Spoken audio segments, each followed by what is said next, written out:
Have you ever asked yourself, where does culture end and humanity begin? How much of our identity is tied to our circumstances, our heritage, or our customs? Are we able to see our own culture from within? Is it possible to contribute meaningfully to a culture if we feel that we're outside of it? What connects us as humans on the emotional or spiritual level? And if you haven't asked these questions, what have you been doing with yourself? Welcome to The Third Story. I'm Leo Sidran. Amir ElSaffar has spent much of his life in search of the ecstatic, moments that help us connect to something bigger. In his case, he does this through his relationship with his music and the way he thinks about culture. Trying to define or even explain what he does is not so simple, even for him. He leads 5 ensembles that have collectively released 7 albums over the past 16 years. His primary instrument is the trumpet, and he has devoted much of his career to expanding the vocabulary of that instrument. He also, though, sings in the Arabic Maqam idiom and plays the santur, the Iraqi hammered dulcimer. So already there's a lot to unpack. But then, as a composer and a band leader, he's devoted to what he calls transcultural creation, in which he explores the space between jazz, Iraqi Maqam music, and various other musical traditions from around the world, which have included Spanish flamenco, Egyptian tarab music, and others as well. In late 2021, he released The Other Shore with his Rivers of Sound ensemble. What you're hearing behind me is a piece from that project called March.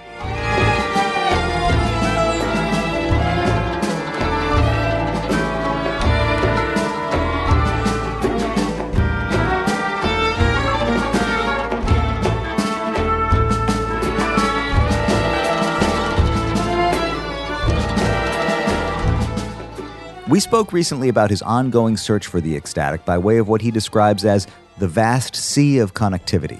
We also talked about how working with Vijay Iyer, Rudresh Mahanthappa, and Cecil Taylor influenced him, the value of coming of age in Chicago, and how his Zen Buddhist practice has helped him to lift the veil between his sense of what's outside of him and what's inside.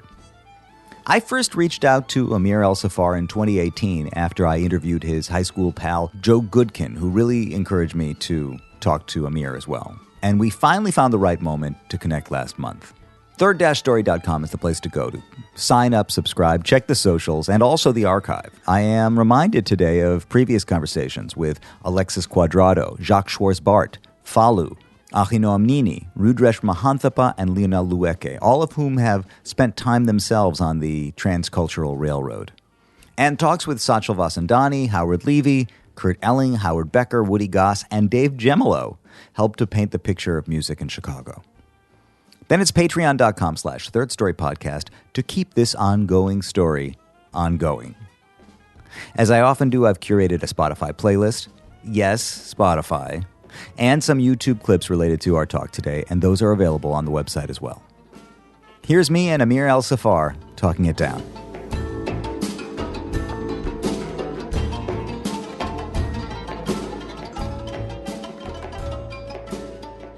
Amir ElSaffar, are you in Princeton right now? Yes, I'm in Princeton, New Jersey. And are you living there kind of permanently?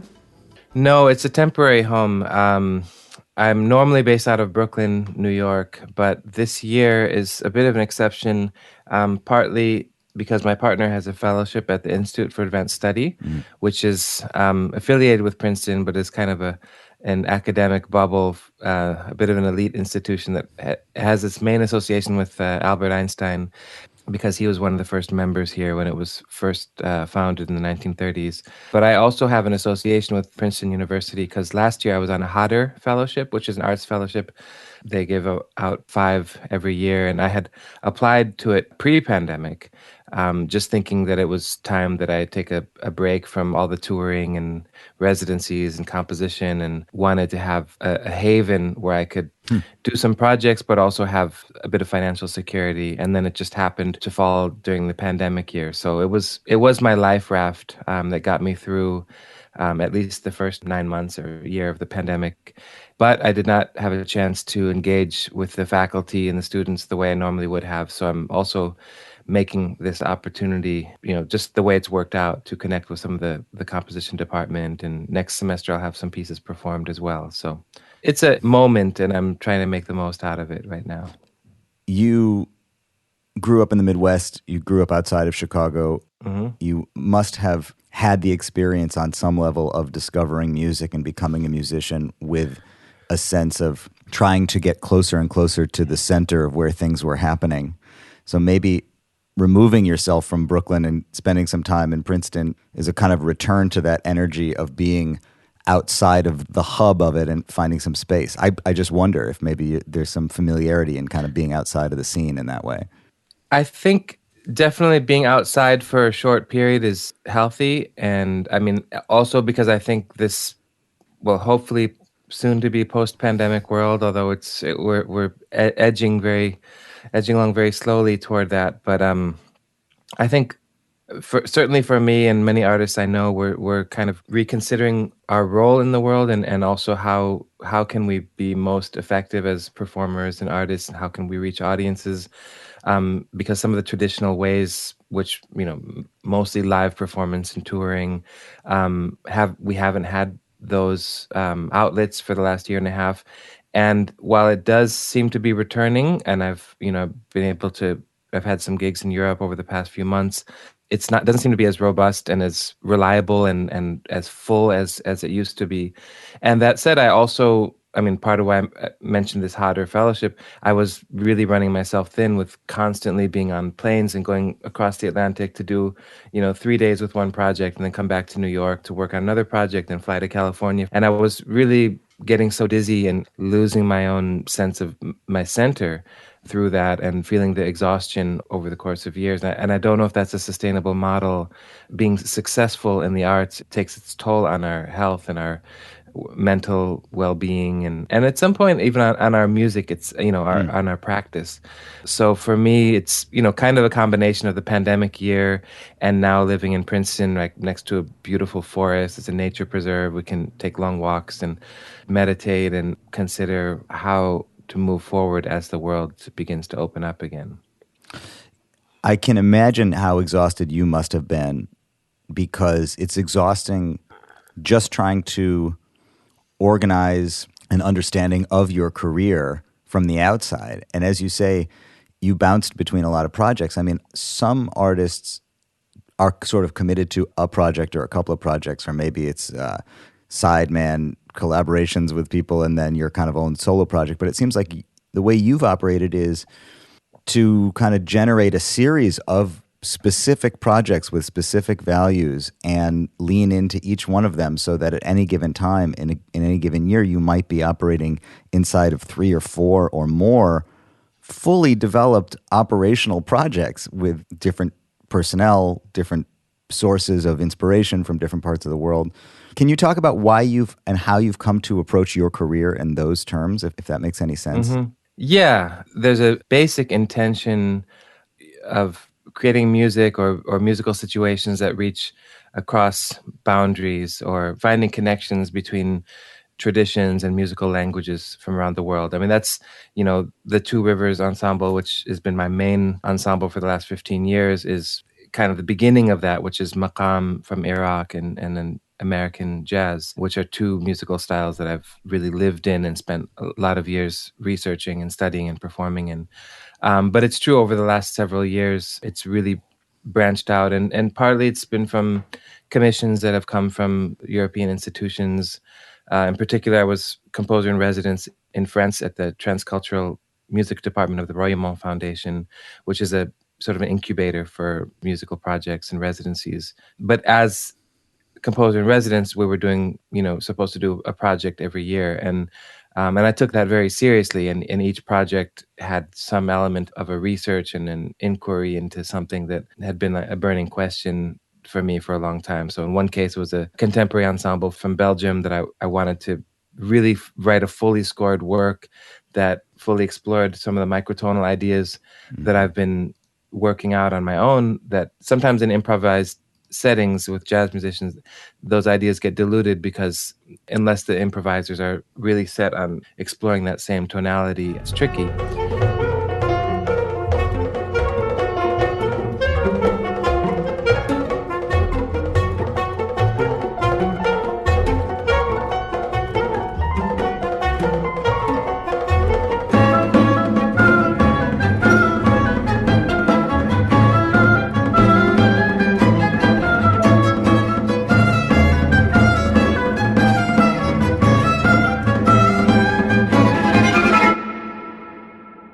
So that was one, and then there was another flamenco project, which was actually a command, as they say in French, command, which is literally commission, but it was the director's imperative to me that he wanted me to do something with flamenco, but finding out the microtones in the flamenco singing and creating a harmonic context other than the guitar that could honor that microtonal approach.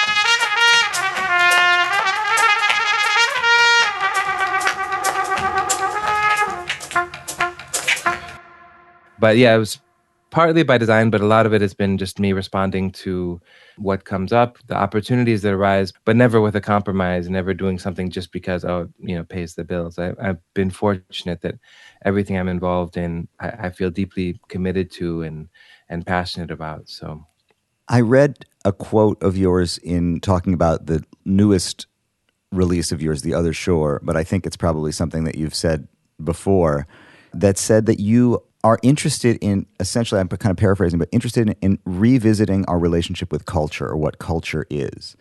That sometimes we think culture is a specific set of values, ideas, sounds, whatever. And so when we talk about bringing together cultures, we often use language like building a bridge or fusion, and I get the sense that you approach this question a little bit differently. Yeah, my own background, my father's from Iraq and my mother's American, 12th generation, so her family came here in the 1600s. And I've been having to face this question even before I was aware that it was a question as a child, of kind of being the other, but also being on the inside of, growing up in a Chicago suburb, for instance, and then going to Iraq and feeling like, okay, I've come to my ancestral homeland, but I'm still seen as an other because I lived outside of this context and because I'm only half Iraqi. And, sort of had these questions that were brimming underneath the surface, but were like deep identity crises on a variety of levels through my youth into my teens. And then, of course, these aren't just two unrelated cultures. It's Iraq and the United States. And from basically my entire life, but especially since the first Gulf War in 1990, 91, Iraq and the United States have been engaged militarily and politically in conflict. And the U.S. has invaded and sanctioned and invaded again and occupied Iraq. And so it adds another layer of complexity that I can't just simply demonize one and say this one is better than the other. And people used to ask me, are you with Bush or are you with Saddam? It's like, well, I'm with human beings because I see the human beings. There's that world of politics that's driven by greed, and there's other elements to it, but I'm really interested in the human side. And so as far as cultures go, I think there's a lot of baggage around the term culture that, there's a language, spoken language, there's musical instruments, there's musical traditions. Once we get too far into it, then there's definitely you're either on the inside or you're on the outside. I've been in performances where I don't understand the language, I don't understand the musical context, but I can still connect to what's happening and I can still feel like an active participant in the audience.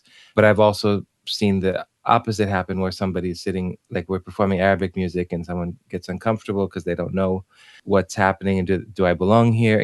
I think that's all part of it. And as much as there's distinct musical languages and musical approaches and every other, just even the role that music plays in our respective societies, as creators taking an artistic approach, we need to go underneath those points where there's division and actually find where there's kind of there's a sea of connectivity. So like, for instance, a melody might sound totally foreign because it's played by an instrument that you've never heard, but you translate that to a guitar and suddenly it sounds like a Western melody. I've had projects where I worked with a banjo player and gave him an Iraqi tune, and suddenly it sounded like an Appalachian tune because the melody itself is not that different. It's just the way it's ornamented, the way it's treated. It's very ripe once you start to go underneath the surface and find those connections. At the same time, though, you've had to immerse yourself in a number of different musical traditions in order to, I think eventually liberate yourself from being tied to those conventions. I mean, I know that you started out playing classical trumpet and then playing jazz and then started to travel and explore the music in Iraq and other parts of the world as well. And in each of those cases, it seems like you did dedicate yourself to studying the traditional way that the music is meant to be played or is played in those contexts. Yeah, absolutely. And living in those worlds and experiencing the music as people on the inside of me, even when I went outside of my immediate worlds, like going to Andalusia for 3 months to study flamenco. I mean, I wasn't interested in learning all the palos and all the forms and all the compás. I mean, I took some lessons in that, but my main method of research was to sit in performances and feel the connection between the performers, with the audience and the performers, and start to get that, they call it duende in flamenco, but where's that like powerful emotion that possesses the singer that then causes a reaction in the audience that people will also clap or yell back or something. And there's this intensity in the energy. And that was my point of entry with flamenco, because I could relate to that going to a music club in Cairo where tarab, which is the musical ecstasy, Tarab, that's also like, it has this electrical quality that, of course, it's evoked completely differently in terms of the words, in terms of the melodic aspect, but that relationship is there. And then, going back to Chicago, I used to frequent blues clubs on the South Side, particularly the Checkerboard Lounge, which is no longer there. And there was an energy, there was a connection between the singer and this, ecstatic moment is kind of what I'm after, because the ecstasy is how we break out of our own notion of self, our own small self, and connect to something much bigger. It's more about connecting to what's happening on a human and emotional and spiritual level. And then, of course, there's the other part of it, which is the research and then learning the notes. I mean, for me, studying maqam was a very solitary practice of sitting with my headphones and listening for 8 hours at a time to a 3-minute phrase so that I could fully memorize and integrate it. So there's two sides. When you started studying maqam, did you speak any of the language? Had you grown up speaking any of the language at home? No, I started learning Arabic as I was learning the musical tradition. So on some level, I mean, your heart and your blood is connected to it, but you, on a certain level, is it fair to say that you approached it with the same kind of blank slate as anybody who would be going to explore it? I don't know if I had the same blank slate, because it came very easily and naturally to me. I mean, especially the language, like I never sounded like a foreigner speaking Arabic. And maybe because I heard my father speaking it, maybe there was some other connection. And musically too, like I actually tried to study Egyptian music before Iraqi music. And I loved it. I thought it was beautiful, but it didn't move me in my guts in the same way, to the point that I could start, like, I mean, with maqam, within even 2 years of starting to study, I was already performing it in front of Iraqis, and they thought I was an Iraqi. And I don't know if I've ever seen that happen when somebody's completely outside of the context. Yes. And maybe it's just because I had a belief that I belonged to it. Maybe there's something, whether it was in my mind or whether there's something ancestrally connected. It's a bit of a mystery. That really opens up a kind of esoteric question in a way, but you're obviously not afraid of study, and you understand the value and importance of discipline and study. And at the same time, what I feel like you're alluding to is that, there are some things that we're kind of made to do, or that sometimes you find yourself in a situation where you realize it's the right place, that you found the right space for yourself to be exploring. Yeah, I think so. And that's why, like, I have my own methodology and way of approaching what I like to refer as transcultural or cross-cultural musical creation.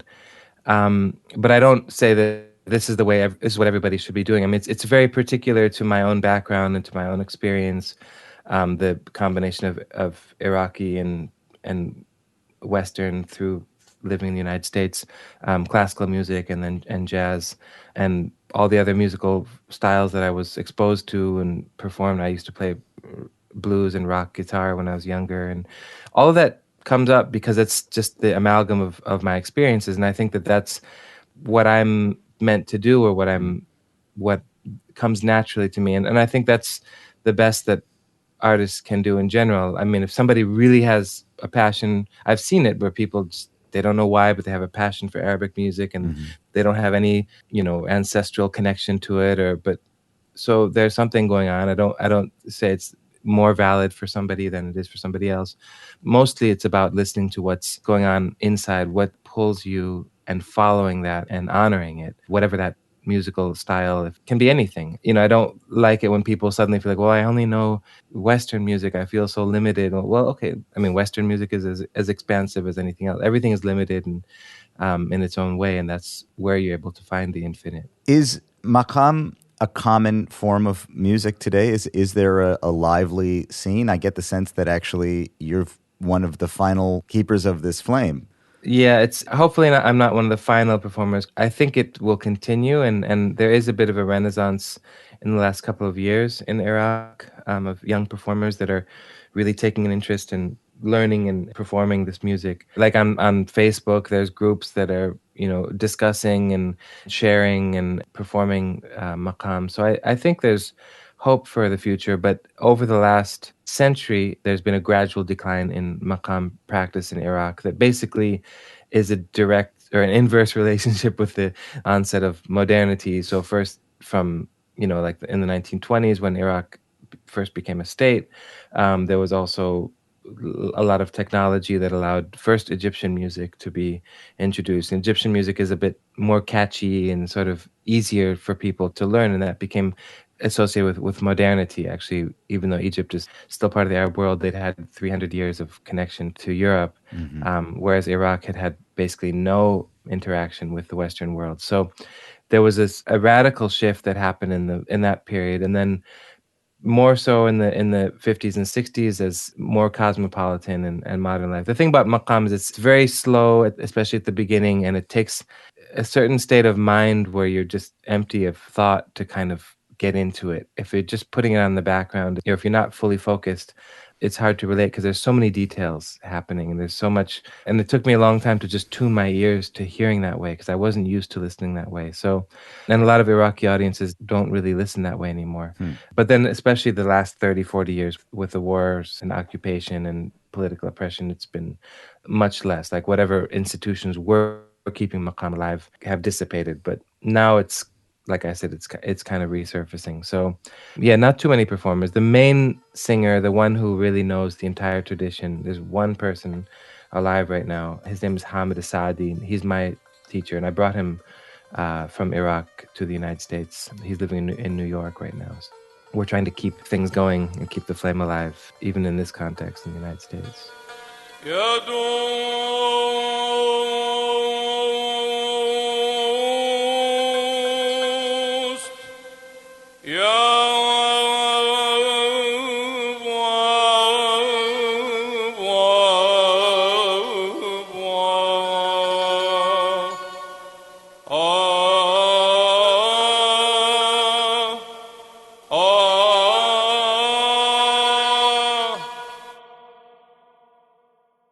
Do you feel a responsibility among all of your various projects? Is part of what you feel is your responsibility now that you've embodied this to, I don't know, to be the shepherd, to be the custodian, to take care of it? Yeah, and I think I felt that much more at the beginning because, and I was, even before I started composing the Two Rivers and Rivers of Sound. So there was about a 5-year period where I was just deeply immersed in maqam from like 2002 to 2006, and I was kind of set on keeping it alive and bringing the maqam in its pure form to audiences. And I still, it's a very important part of what I do, especially bringing it to Iraqi audiences in the diaspora who seem to appreciate it more than audiences living in Iraq, because there's something that happens when you leave your homeland that you yearn for certain things that remind you of home. And that's created, it spawned interest in a lot of performers. I mean, in the last 15 years or so, I can think of at least 20 to 30 people that I've personally interacted with that have taken this, have learned something or learned a lot of the maqam tradition. And I think that's pretty significant in addition to actually, exposing wider audiences to it. But the other part of my mission, if we can call it that, is also to combine or to sort of infuse maqam into other musical forms. And because there's a lot more to it than just, this is what we were talking about earlier, when it's just like, oh, those are people performing traditional music from Iraq. And you look at it as if you're looking back in time 500 years or 2 centuries or 2 millennia to something, you imagine that this is something very old. And there's always this, you're on the outside. It's kind of like when you go to a museum, you're looking at something at an African mask that you kind of try to imagine, you read about it, but you're totally outside from, I mean, that ritual and the spiritual practice that comes from. And there's a way to connect, but it's a bit more estranged than when it's a jazz group that's performing a swing rhythm and a certain musical approach that's familiar, and what's going on. And it's not just a spice, it's actually a main ingredient, the microtones, these modes that do share a historic connection with early Western music as well. They're not putting things like from two different planets that have never interacted. There's already a fundamental unity. It's just making that connection. Yes.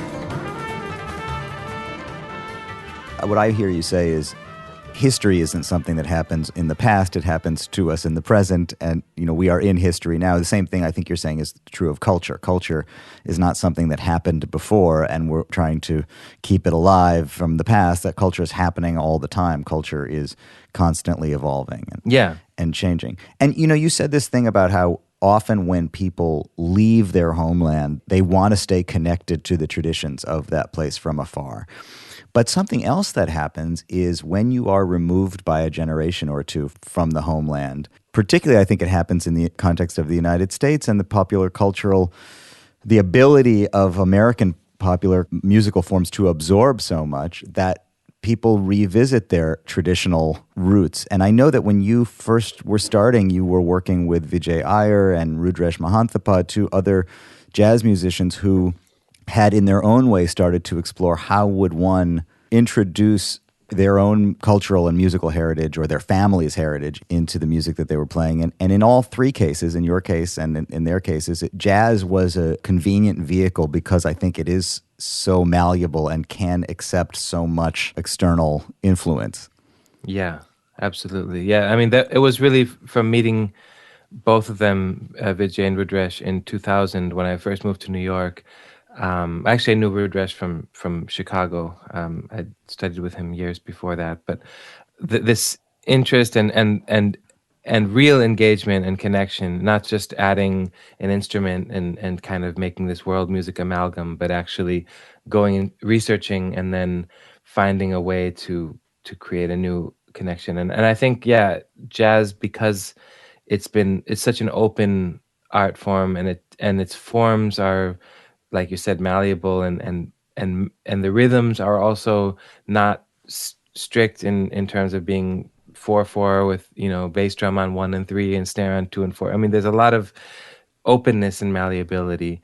And then I think the next stage was actually meeting Cecil Taylor and working in his orchestra while I was studying maqam, which was sort of a dizzying thing, going back and forth between the strictness and austerity of maqam and then the wild ecstasy and openness of Cecil's music. But he embodies and channeled so many traditions at once without being consciously tapping into classical or Native American or African American or anything else. It was just flowing through him in like a magical, I can't even explain it. I mean, it's just, but being around him in that time kind of opened up all possibilities and was, yeah, really life-changing. Here's a question, slight pivot. Mm-hmm. Can you tell me about Doc Holloman, your high school band and music Oh, theory teacher? how do you know, Doc? I wrote to Joe Goodkin this morning and said, I'm going to talk to Amir. What should I ask him? And that email just came in front of my face as I'm sitting here.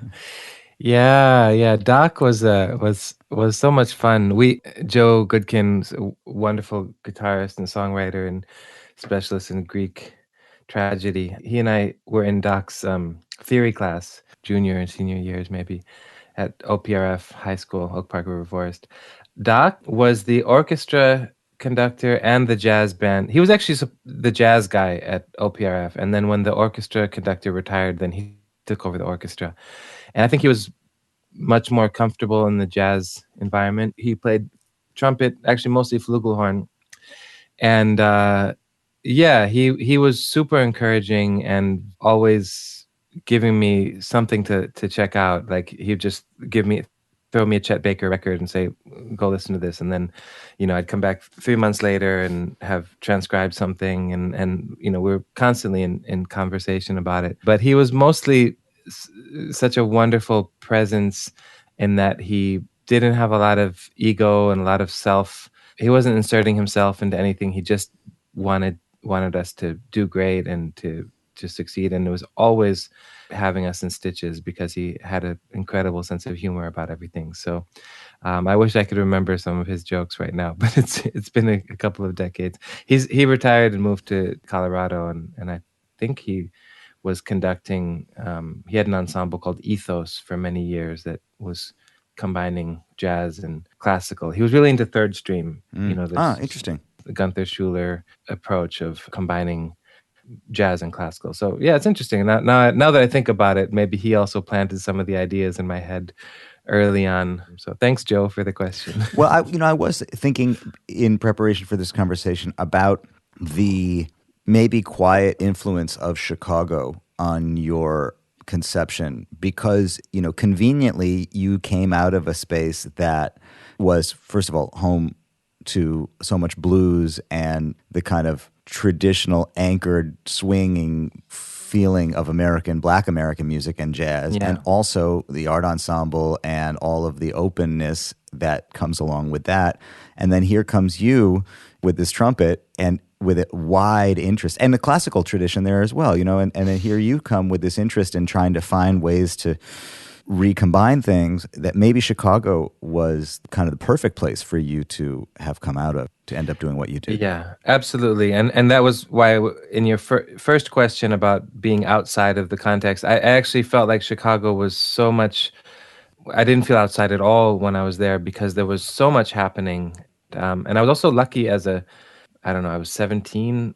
Well, I started playing my first gigs at 15, 16. But I remember when I was 17, Brad Good, the trumpet player, legendary now, I think he's now based in Colorado as well. But he'd heard me play somewhere and took my number. And he called me on a Monday around 4 p.m. and he said, "Can you play with the Barrett Deems big band tonight?" It's at 7 o'clock at the Elbow Room. And I said, "Okay." I was living 3 blocks away at DePaul University. And so I walked over there, and then I realized I'd never heard of Barrett Deems. Then I found out he was Louis Armstrong's drummer from, throughout the 1950s and was like a real living legend. He was 83 years old at the time. But I started playing with that band quite regularly. First, I was subbing for Brad, then I was subbing for other trumpet players, and then I was getting called to play other gigs. And, by the time I was in my second year of college, I was playing like 3 or 4 nights a week, sometimes more, with like rock bands, rhythm and blues bands. I became the trumpeter in the Pete Special band, and Pete was rhythm and blues guitarist and singer who was really super deep and authentic in his approach, and being a regular in that horn section. I mean, I didn't solo much, but I was mostly playing the horn lines. Really was so integral to how I formed as a musician. And then at the same time, I was playing in the Civic Orchestra of Chicago, which is the training orchestra for Chicago Symphony, and studying with Bud Herseth, who was the king of the orchestral trumpet in the 20th century. He was, arguably the most important orchestral trumpet player of that era in the world. And having his experience and him talking about working under Leonard Bernstein and under Bruno Walter and all these great conductors from the mid 20th century that shaped the music, that the musical recordings and approach.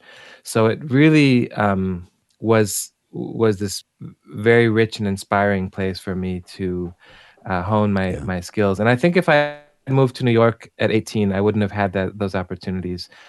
Would have been too young, and New York is too overwhelming of a scene.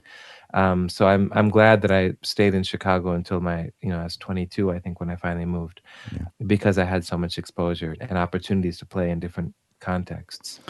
I talked years ago to Howard Levy for this podcast also, who, his trajectory is the inverse. He came from New York to Chicago. Right. And talked about how he felt that he maybe had more room to develop his approach and his ideas to playing harmonica in Chicago. It would have been harder for him to work that out in New York. There just would have been more demand for him to do more specific things. And in Chicago, it was a much more open and accommodating scene where you could try more things or be part of more scenes at the same time, maybe, than in New York. Yeah, absolutely. I think in New York you have to define yourself pretty quickly, and you have to be ready to perform and be at the top of your game. Otherwise, if you don't, somebody else will. And there's this kind of cutthroat mentality. I mean, it's changed a bit in the 20 years since I've moved here to New York. I mean, I feel like it's a bit more accommodating and people are a little gentler. And hopefully, the musical standards haven't gone down. I mean, it's still very rigorous, but yeah, in Chicago, there's more of an embrace. I mean, people were really encouraging because they saw I was, 18 years old and wanted to give me opportunities, wanted to give me pointers and advice. And like I really felt taken care of by the musicians that I was playing with that were all older generation, at least, middle age, if not older, that had a lot more experience. And some of them really took me under their wing. And you also mentioned I could play with so many different types of projects, not have to do one thing, and had great experiences playing with like Ron Dewar, the great Chicago saxophonist, and Jeff Bradfield and Robert Shai, the drummer, and I was getting to really connect with these people in great and deep musical ways. What role do you think the trumpet played in the way your development happened? The trumpet, as you describe it, actually traveled relatively easily between the classical world and the jazz world and the blues world. And then when you started to explore microtonal music, maybe it was kind of a happy accident also that you were playing this valve instrument. But I mean, do you think that the trumpet itself has had an influence on the way you've navigated all of this? Yeah, certainly. I mean, that's one of the nice things about the trumpet is it does translate into different contexts. If I'd been playing flute, for instance, it would have been more difficult to bring that into a blues band. I mean, it's possible, but the trumpet is, kind of like the guitar as well, is used in so many different types of ensembles and different types of music. So I think that the fact that I was playing trumpet really made things possible. It was a catalyst.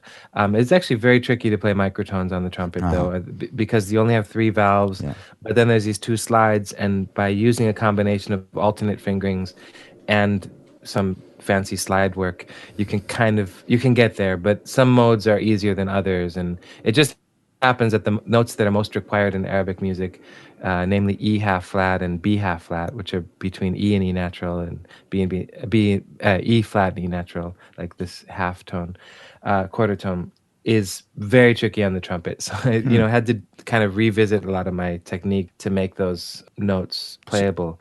Arabic music happens a lot in E and B then? In D and A, actually. D, A, is C in that land.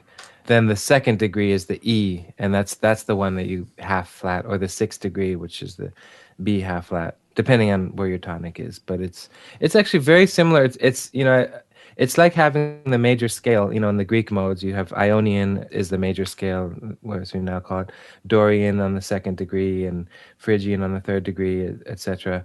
And it's very similar, except that instead of an E natural, you have an E half flat, which is in between. So instead of having a whole step plus a half step plus a whole step, you get a three-quarter plus three-quarter step. It's Ah. sort of rounding out the sharpness of the 2 plus 1. You get no three-quarters plus three-quarters. Mm-hmm. It kind of it actually, in my experience, it makes things a little smoother melodically, and I think that it derives from string players. It's the midpoint between like the minor third is this half flat, like between D and F. It's right in the middle, and it's also vocal, and then there's a whole mathematical treatise Yeah. theory around it. One of the ways, coming from a Western point of view of understanding music, that we kind of explain our proclivities is by looking at the Overtone series, right? Yeah. And seeing how the way a wave will vibrate essentially lays out our major scale for us, and it gives us the perfect fifth and the third, and Yeah. And what you're talking about is not necessarily happening in the Overtone series, as far as I understand, or I may be misunderstanding that. It is in the Overtone series, but you have to go up to like the partials between the 30th and the 60th partials, which is actually was already being, the Greek theorists were doing this, 2,000 years ago to Yeah. find just the right intervals. But then it becomes like 48 over 40, and Right. as opposed to 3 over 2, 4 over 3, 5 over 4. Those are like the basic building blocks. So it's in there, but so there's a theoretical side to it. But then in practice, it's just, this is the sound, and you sing it and you play it, and there are certain node points that feel right, and then you understand later that, oh, that's actually this partial over that partial. You said earlier that and I think you probably are speaking from experience, that when you started to introduce the microtonal thing into a more traditional kind of context, that it can be tricky if the other improvisers aren't comfortable with it. And I wanted to follow up on that and ask what you meant. My sense of it is that maybe people thought you were playing out of tune when you started doing that at first, and they don't necessarily comfortably know what's happening and what that means for how they're supposed to be playing. If people thought I was out of tune, Yeah. they never told me. So maybe they were Yeah. being polite. I mean, I was also, the thing is, when it depends on how intentional you are and how consistent you are with the tuning. But yeah, I mean, and I also didn't try to play microtones over a standard jazz Yeah. progression, because maybe there's a way to make it work, but I haven't found that yet, because a traditional jazz harmony has its own very strong gravity to it. So it's hard to mix that stuff up. But finding musicians that, first of all, can hear it, and secondly, can execute it on their instruments is very tricky. And that's why when I had to, like, Rudresh Mahantapa was a member of Two Rivers, because for many reasons musically he was a good match, but he also had worked on microtones on the saxophone. And then when he left the band, I was had a real conundrum of trying to find another saxophonist who can play microtones, and eventually found Ule Matisen, who really uses the microtones in a very, very different context, more like advanced 21st century composition and improvisation. But when Ule can't do it, I'm stuck. There's like one or two saxophonists that I know that are comfortable with playing microtones. And it's not just a question of looking. There are books that tell you, okay, here's where the note between G and G sharp is here. Okay, G half sharp. But being able to hear it and being able to play it consistently in the context of a melody, and then even when I've written for classical ensembles, I've worked with some of the really leading ensembles in Europe, great musicians that can play anything and sound, and they even can play like Grisset and like contemporary spectral microtonal music. But I give them Maqam stuff, and they sound like beginners. It's I mean, I feel embarrassed for them sometimes, because they're so capable, and then suddenly, like, the intonation sounds like, because it's very challenging to get that under your fingers, and then to play it, a fast moving melodic line, and keep playing that same microtone in the exact same place, because if it moves every time, then it starts to sound very fishy. In Two Rivers, how does improvisation interact with composition? How does it compare to our understanding of jazz as such? How does blowing work? I think it's pretty similar. Jazz having, like, there's an intro maybe, and then there's the head, Yeah. which is the melody that everybody plays together, and then there's the improvised section where people improvise over a chord progression, the chord progression of the head, let's say, of the main melody, and then you play the head again, and then you're out. something kind of similar.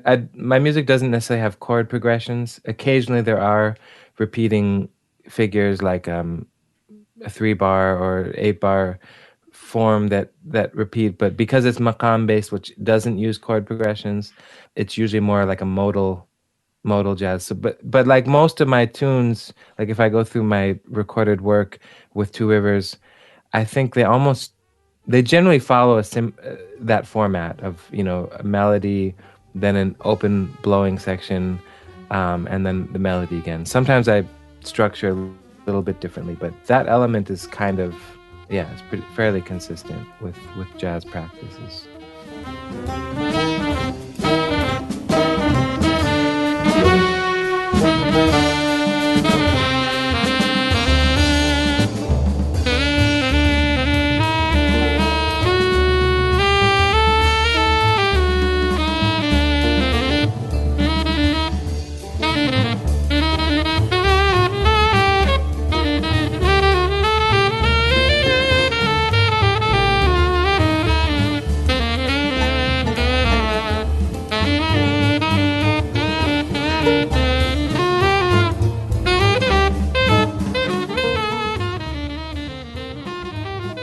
How specific are you in terms of asking them to understand? Like, how much catching up did the musicians have to do with the music? Did you have to do a listening session, tutorial, conversation, masterclass on what the values of the music are? I've often thought I should do that, and whether it's with Two Rivers or with other groups, and rarely do, like make a playlist or listening. Sometimes people very specifically have asked me for it, and I've provided them with some recordings. And usually, like a violin player, I'll give them Arabic violin recordings to listen to and stuff. But in Two Rivers, I think it really evolved organically, and I feel like the project finally came to fruition about 12 years after we started. So we started in 2006. We had a couple of great shows, and then Pi Recordings signed us. I got a record deal with Pi, and then we released in 2007. And I'm very happy. It's a beautiful record. I mean, I even re-listened to it recently, and I'm like, yeah, this is great music. There's something magical about that first time out, and then we did a couple two more records since then, and quite a few compositions and evolutions. But I feel like in around 2018, 2019 is when the group really started to gel, and I mean, that's more than a decade, and I'm being very hard on myself in the sense that I'm not saying I'm not satisfied with what we did. I love what we did before, but there's a moment when I was listening to us on stage, listening to everybody, and this is, because the way the oud and the bozuk, these two string instruments, were interacting with the saxophonist, kind of with these jabs and these chords, the same way that a guitarist or a piano player would respond to and kind of punch back with the improv, with what the saxophone is doing. The drum set, like the hi-hat, shares a similar metallic quality with the santur, and the way that these two instruments are interacting just as instruments and as creators of sound. And then, I mean, personally, I think we've always had a good vibe and a good connection, but I really felt like at this point that we were gelling, that all the notions again of like the baggage of culture and where you're from and what just have dissipated, and the oud player is playing crazy chromatic runs that I never have heard on an oud before, and Ule on saxophone is playing really tender maqam phrases that saxophone, and it's like, wow, okay, it's happening. It's really, yeah, it's great. So to introduce even one more kind of layer into your thinking, what role has Zen Buddhism or your exploration of Buddhism? I mean, I don't know if it's still part of your life today, but I know at least at some point in your early development, you had some experience with Zen Buddhism that oriented your thinking.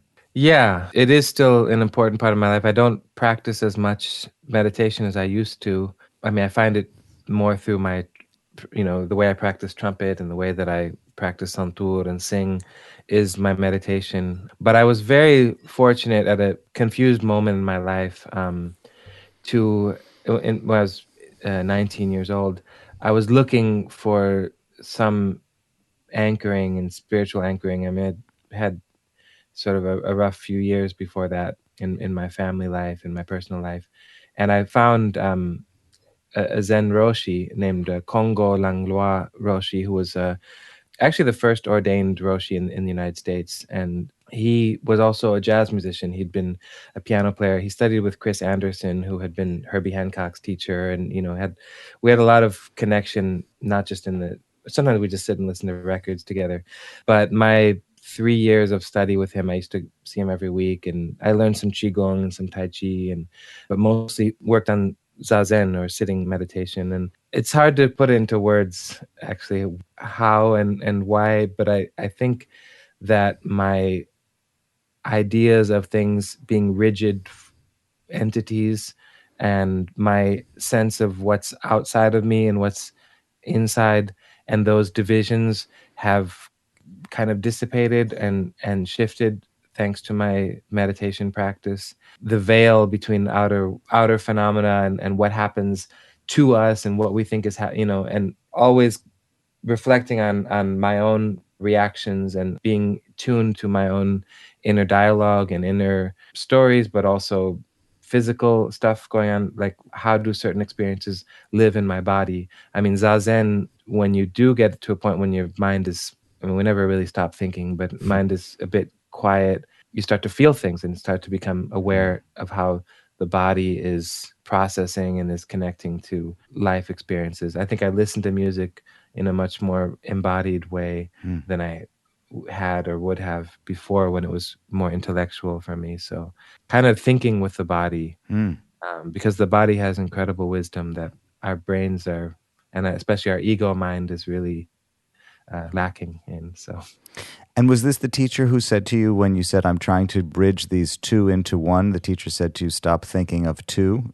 Yeah, I wasn't talking about music at that point, but yeah, the whole idea of not to, which I don't think he invented that concept. I mean, no one invented it. It was there. But I remember when he said that to me, and it just kind of blew my mind wide open. And that was inspiration for the first Rivers of Sound album, Not To. Well, it sounds like on some level, the guiding principle is this search for ecstasy, this ecstatic moment, when the thinking mind is able to quiet down, when the ego disappears, when you're able to tap into this other source. And it seems like you're doing it in various ways in the music, but maybe that's the sort of the North Star through all of it, is trying to get into that space. I think you summed it up pretty well. Yeah. Despite having this musical world and that, and this, because it is dizzying. Actually, somebody just sent me, I hired someone to write my bio, and he sent me a draft, and I haven't even been able to finish reading it. And it's my own, because it's overwhelming, because I don't know where to begin, what to emphasize. And maybe what you just said will be helpful, because it's really the musical forms and the instruments and the melodies that we write are just a way to get us kind of into a state or on the same page. It's the same thing like in Zazen, you sit on the cushion so that it provides the structure so that that physical thing can fall away, and then you can get to the real experience of what's happening. And I think it's the same when we're all on stage. If there was no structure or no form, it would be more difficult to get there. But when we find it, it makes all of the hard work and all of the sleepless nights, and it makes it all worth it, because it's really such an incredible and ecstatic experience to be a part of. Amir, thank you for getting to the incredible and ecstatic experience with me today a little bit. It's really been a pleasure. I've been wanting to talk to you for a long time, so this is... Cool. I'm glad it finally happened. Super stimulating conversation, and I appreciate your questions and your inquisitive approach. It's very refreshing. So you never know what's going to happen, and that's the point, you know? Yeah, absolutely. Thank you so much, Leo. Take care. Thank you, Amir. Take care. Bye-bye.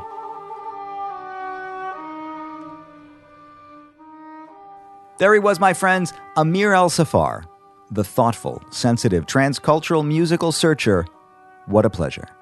I'll be back again in your headspace before you know it. Until then, I'll talk to you soon.